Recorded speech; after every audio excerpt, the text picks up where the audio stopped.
আসসালামু আলাইকুম। North point education school and কলেজের পক্ষ থেকে সবাইকে স্বাগতম। আশা করছি সবাই সুস্থ আছেন, ভালো আছেন। আমি উম্মে আইমান। আজকে চতুর্থ শ্রেণীর বাংলাদেশ ও বিশ্ব পরিচয় নিয়ে আমি আবার উপস্থিত হয়ে গেছি। আজকে আমরা দশম অধ্যায় এশিয়া মহাদেশ এবং আমাদের আজকে ক্লাস নাম্বার 2 এশিয়া মহাদেশ নিয়ে আমরা আলোচনা করব আজকে। তো প্রশ্নের কোনো সন্দেহ, তোমরা ইতিমধ্যে, তার আগে আমি একটু বলে রাখি, তোমাদের জন্য একটা শীট তৈরি করা হয়েছে। আশা করি এর মধ্যে সবাই শীটটা সংগ্রহ করে ফেলেছো অফিস থেকে। যদি এখনো কেউ না করে থাকো, এই মুহূর্তে যারা দেখছো তারা অবশ্যই অফিস থেকে শীটটা সংগ্রহ করে নেবে বাংলাদেশ ও বিশ্ব পরিচয়ের উপর। শীটটা শুধুমাত্র হচ্ছে তোমাদের যে শর্ট সিলেবাসটা করা হয়েছে তার উপর, ঠিক আছে? তো সেটা আমরা এখন যা পড়ছি, আমি শুধু শীট থেকে তোমাদের পড়াটা দিয়ে দিব, তোমরা সেই পড়াটাই তোমাদের হোমওয়ার্ক থাকবে, ঠিক আছে? তোমরা ওটা দেখে সহজেই তোমরা হোমওয়ার্কটা যাতে কমপ্লিট করতে পারো, তাই আর কি শীটগুলো তৈরি করা। তো আমরা এখন বইয়ে আলোচনা করব এশিয়া মহাদেশ সম্পর্কে। তোমাদের পাঠ্য বইয়ে আসলে কি দেওয়া আছে সেটা সম্পর্কে আমরা কিছু আলোচনা করব। যদিও চ্যাপ্টারটা খুবই ছোট, তবে আলোচনাটা আমরা একটু বিস্তারিত করার চেষ্টা করব, যাতে করে আমাদের কোনো বুঝাতে কোনো সমস্যা না থাকে। যদি আমরা ঠিক করে বুঝতে পারি তাহলে আমাদের প্রশ্নের উত্তরগুলো দেওয়া এবং শূন্যস্থান পূরণ যেটাই হোক, সবগুলো আমরা খুব সুন্দরভাবে সলভ করতে পারবো। তো আগে আমরা বইটা একটু দেখি বইয়ের মধ্যে কি আছে এবং সেটা একটু বুঝে পড়ি, ঠিক আছে? আমরা দেখো, আমরা পৃথিবীতে বসবাস করি, আমরা সকলে জানি পৃথিবীতে অনেকগুলো মহাদেশ আছে। আমরা যে পৃথিবীতে বসবাস করছি সেই পৃথিবীর ভূখণ্ডে বিভিন্ন অংশ, পৃথিবীতে অনেকগুলো মহাদেশ আছে। সেই মহাদেশগুলো হচ্ছে এশিয়া, আফ্রিকা, ইউরোপ এবং দক্ষিণ আমেরিকা, উত্তর আমেরিকা। অর্থাৎ পৃথিবীতে স্থলভাগকে 7টি ভাগে ভাগ করা হয়েছে। ভৌগোলিক দিক বিবেচনায় সেগুলো হচ্ছে এই 7টি মহাদেশ। সেই 7টি মহাদেশের মধ্যে একটি মহাদেশ হচ্ছে, যে মহাদেশে আমরা বসবাস করছি, সেই এশিয়া মহাদেশ সম্পর্কে আমরা কিছু তথ্য জানব। এশিয়া মহাদেশ ইউরোপ মহাদেশের ডান পাশে অবস্থিত। এর উপরে আর্কটিক মহাসাগর রয়েছে, ডান পাশে রয়েছে প্রশান্ত মহাসাগর, নিচে হচ্ছে ভারত মহাসাগর। এবং এশিয়ার ভৌগোলিক অবস্থানটা পৃথিবীর ঠিক কোথায় সেটা কিন্তু আমরা সকলেই জেনে গেলাম। সেই এশিয়া হচ্ছে এই জায়গাটিতে আমাদের বাংলাদেশ অবস্থিত। এবার আসি আমরা এশিয়া মহাদেশ কিছু সাধারণ তথ্য জানি। এশিয়া মহাদেশ, এশিয়া পৃথিবীর বৃহত্তম মহাদেশ। পৃথিবীর মোট স্থলভাগের প্রায় 1/3 এলাকা জুড়ে এশিয়া মহাদেশ অবস্থিত।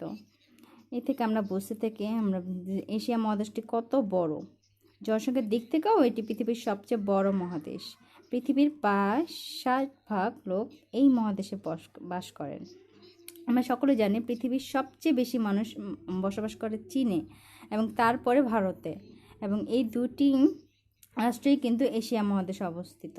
এবং এই এশিয়া মহাদেশে যে জায়গাটুকু দেখতে পাচ্ছ, পৃথিবীর এই জায়গাটুকুতে পৃথিবীর 60% লোক বসবাস করে। অর্থাৎ প্রতি 100 জনের মধ্যে 60 জনেই হচ্ছে এশিয়া মহাদেশে বাস করে। এবং এশিয়া মহাদেশ আসলে কত বড় সেটি আমরা বুঝতে পারি পৃথিবীর 1/3 এলাকা জুড়ে এশিয়া মহাদেশ অবস্থিত এই কথাটি থেকে। অর্থাৎ এশিয়া মহাদেশ, এই যে পুরো পৃথিবী দেখতে পাচ্ছ, স্থলভাগের যদি 3 ভাগ করা হয়, সেই 3 ভাগের মধ্যে 1 ভাগই হচ্ছে এশিয়া। অর্থাৎ এশিয়া মহাদেশ পৃথিবীর সবচেয়ে বড় মহাদেশ এবং সেই মহাদেশের জনসংখ্যা পৃথিবীর সবচেয়ে বেশি, যেখানে পৃথিবীর 1/3 মানুষ বসবাস করে। এবং এখানে দেখো এশিয়া মহাদেশে একটা ছবি দেখতে পাচ্ছ, সেই মহাদেশে কতগুলো দেশ দেখতে পাচ্ছ, এবং সেই দেশগুলোর মধ্যে বাংলাদেশ এই জায়গাটিতে আছে। এই যে বঙ্গোপসাগর, তারপর বাম পাশে রয়েছে ভারত, তারপর মায়ানমার, উপর নেপাল, তারপর ভুটান, চীন রয়েছে।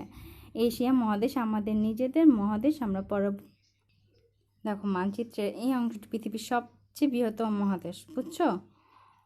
এবার যদি একটু আগে বললাম, পুরোটাকে যদি 3 ভাগ করা হয় তাহলে এশিয়া মহাদেশ 1 ভাগ, সবচেয়ে বড় মহাদেশ। দেখো এশিয়া মহাদেশ এত বড় যে এখানে বিভিন্ন অঞ্চলে বিভিন্ন ধরনের জলবায়ু দেখতে পাওয়া যায়, বিভিন্ন ধরনের আবহাওয়া দেখতে পাওয়া যায় এবং বিভিন্ন ধরনের মানুষ লক্ষ্য করা যায়।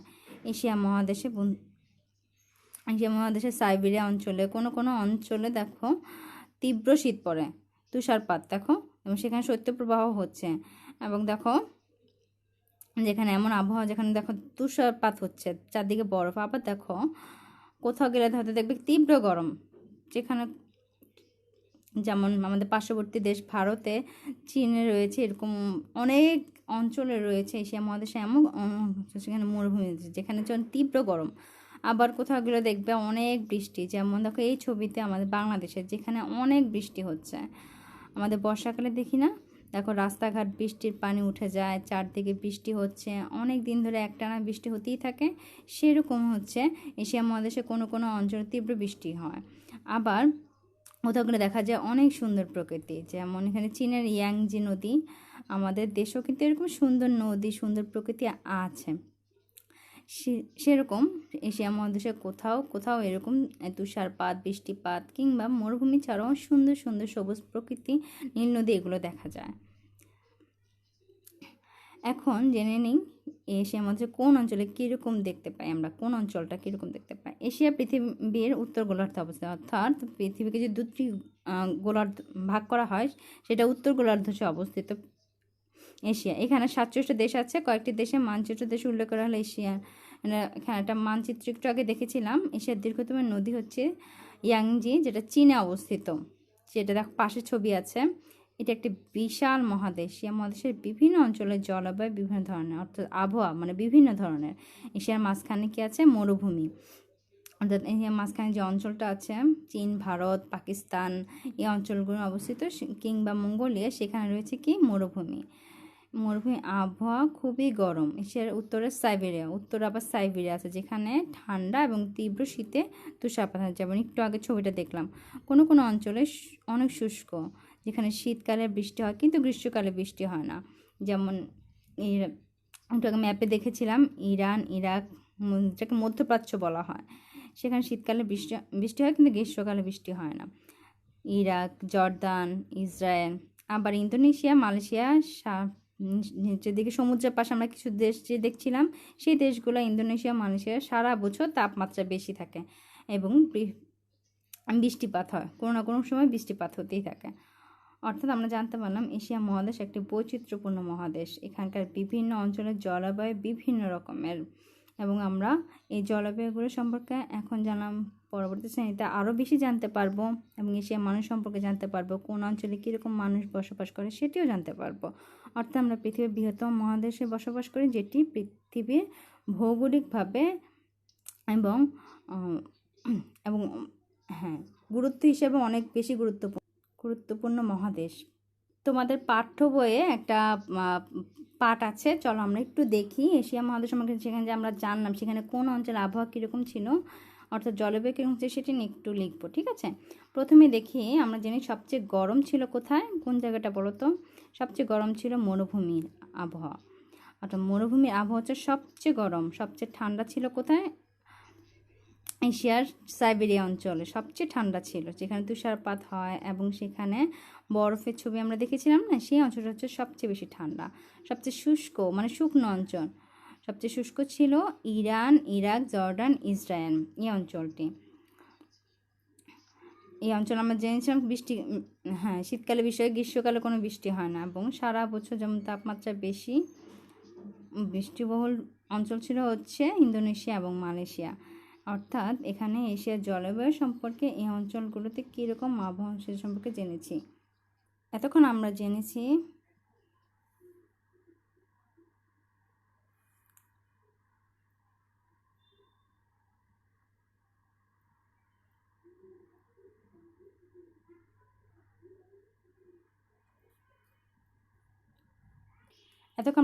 এশিয়া মহাদেশ সম্পর্কে, এবং এই বড় একটি মহাদেশে বিভিন্ন রকমের সম্পদ রয়েছে, এবং সেই সম্পদগুলো সম্পর্কে আমরা এই পাঠে এখন জানবো।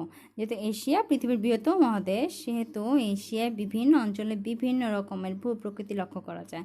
কোনো কোনো অঞ্চলে হয়তো কোনো চাষ ভালো হয়, কোথাও হয়তো অন্য কোনো ফসলের চাষ ভালো হয়, কোথাও হয়তো একটু খনিজ পদার্থ পাওয়া যায়, আবার অন্য কোনো অঞ্চলে আরেক ধরনের খনিজ পদার্থ বেশি মিলে। এই পাঠে এই সম্পর্কে জানবো।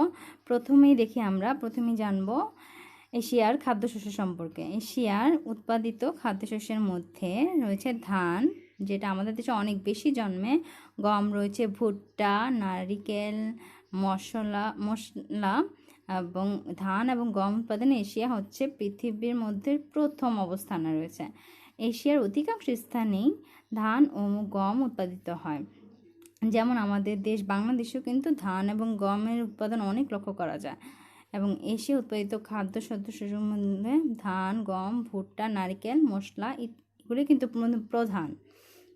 অর্থাৎ আমরা জানতে পারি এশিয়া মহাদেশে যে খাদ্যশস্যগুলো উৎপাদন হয় তাদের মধ্যে ধান, গম, ভুট্টা, নারিকেল, মশলা এগুলো হচ্ছে অধিকাংশ ক্ষেত্রে উৎপাদন হয়। এবং তার মধ্যে দুটি প্রধান ফসল হচ্ছে ধান ও গম।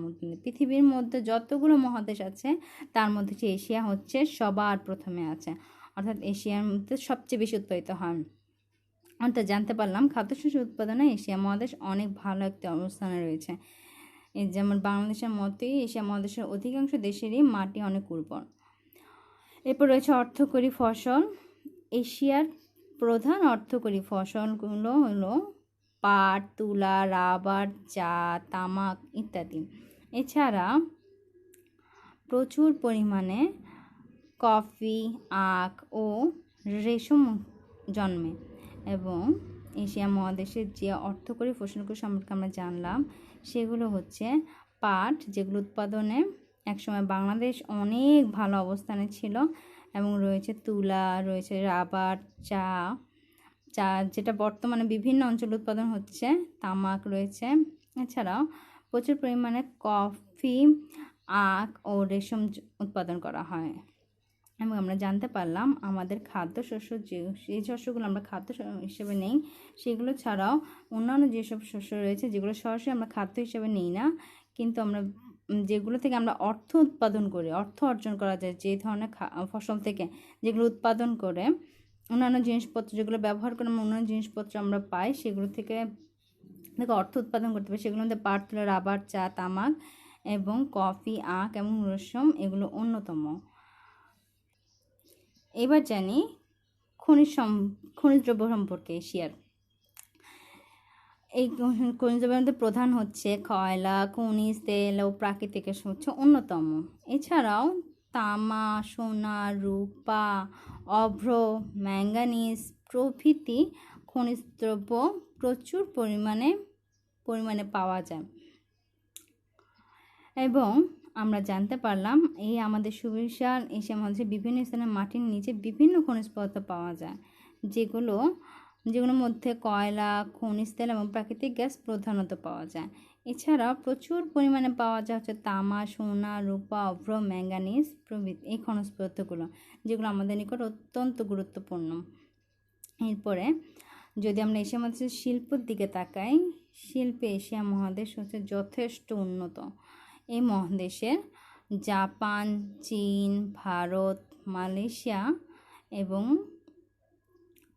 দক্ষিণ কোরিয়া, থাইল্যান্ড এই দেশগুলো অনেক বেশি উন্নত আছে শিল্প কারখানা। দেশগুলোতে অনেকগুলো শিল্প কারখানা, শিল্প অনেক উন্নত। এশিয়ার শিল্পগুলোর মধ্যে লোহা ও ইস্পাত,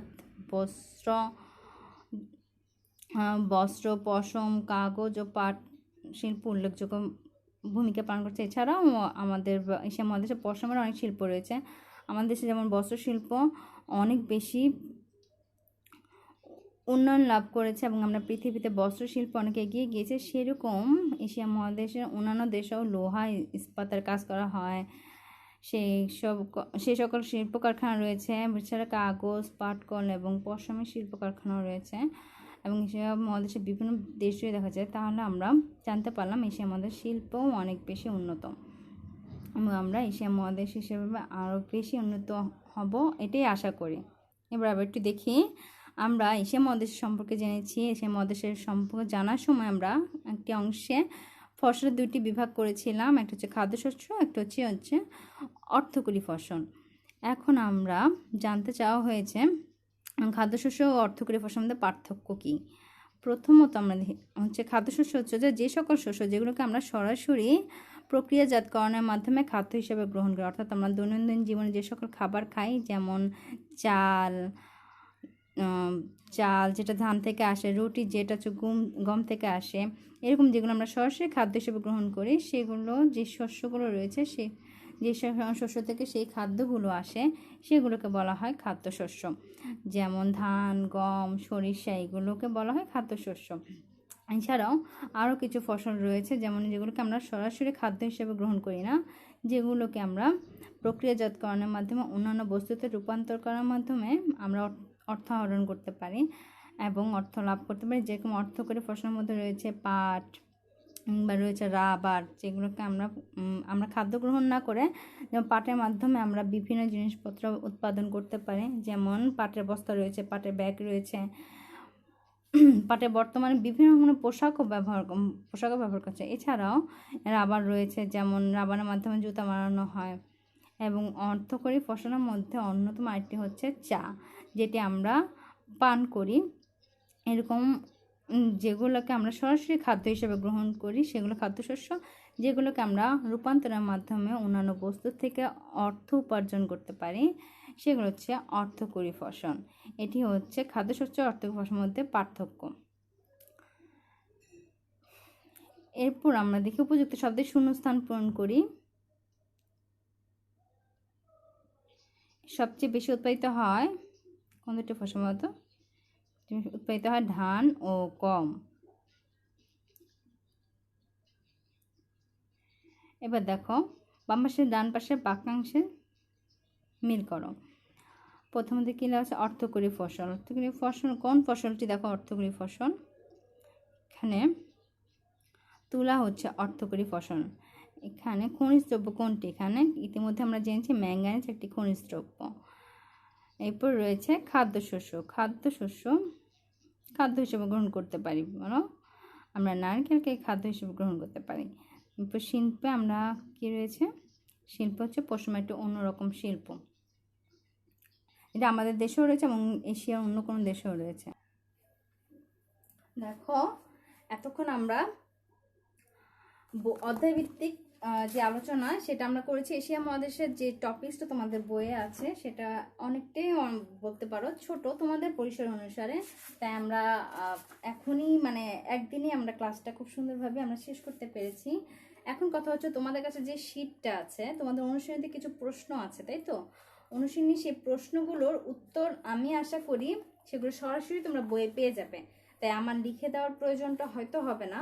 তাই অনুশীলনীর প্রশ্ন উত্তরগুলো তোমাদের নেক্সট দিন হোমওয়ার্ক থাকবে, ঠিক আছে? ওটা দিয়ে দিই, এখানেই দিই।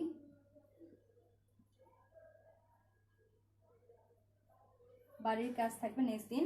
আর এই যে দুইটা প্রশ্ন অ্যাকচুয়ালি এশিয়া মহাদেশের অল এলং যা কিছু আছে তোমাদের শিটে দেখবে আমি এই ধরনের এটা বড় প্রশ্ন হিসেবে এই দুইটা আমি রেখেছি, মানে দিয়েছি। কেন দিয়েছি? কারণ অনুশীলনীতে যে প্রশ্ন আছে তার বাইরে এই দুইটা আমার কাছে মনে হচ্ছে যে এই দুইটা দেওয়া যায়, ঠিক আছে? আমি প্রশ্ন হিসেবে পড়তে পারি, তাই এই দুইটা প্রশ্ন তোমাদের থাকবে। সাথে তোমাদের কাছে যে শিটটা আছে সেখানে শূন্যস্থান এবং সংক্ষিপ্ত প্রশ্নের যে উত্তরগুলো সেগুলো তো লেখাই আছে, সেগুলো তোমরা পড়ে ফেলবে, ঠিক আছে? আর অ্যাকচুয়ালি হচ্ছে এই দুইটা বড় প্রশ্ন পড়া থাকবে বলতে পড়ে তোমরা নিজেরাই লিখবে, ঠিক আছে? আমার এটা প্রশ্ন উত্তর যেহেতু তোমরা সরাসরি বইতেই পাচ্ছ তাই আমার লিখে দেওয়ার প্রয়োজন নেই। প্লাস হচ্ছে অনুশীলনীর প্রশ্ন, অনুশীলনীর সব প্রশ্ন সেটা সংক্ষিপ্ত হোক আর বড় হোক, ঠিক আছে? এই হচ্ছে তোমাদের পড়া। আজকে এশিয়া মহাদেশের আলোচনা থেকে আমরা যাই শিখেছি সেটা হচ্ছে আমাদের কি বলবো সাধারণ জ্ঞান বলতে পারো এক ধরনের, ঠিক আছে? সেখানে আমরা বোঝার চেষ্টা করেছি যে আমাদের এশিয়া মহাদেশে আসলে কি কি আছে, আর বাকিটা তোমরা বই পড়লেই বাকিটা তোমরা অ্যান্সারটা লিখতে পারবে, ঠিক আছে? এখানে এমন কোনো বিষয় না যে লিখে দিতে হবে বা কিছু, তো তোমরা নিজেরাই এটা ট্রাই করবে আর এটাই তোমাদের হোমওয়ার্ক থাকবে। আজকে এতটুকুই, নেক্সট দিন আমরা ইনশাআল্লাহ সামনের চ্যাপ্টার আলোচনা করব। তো সেই পর্যন্ত তোমরা ভালো থাকবে, সুস্থ থাকবে, হোমওয়ার্কটা অবশ্যই সিনসিয়ারলি কমপ্লিট করে ফেলবে, ঠিক আছে? ওকে, আল্লাহ হাফিজ।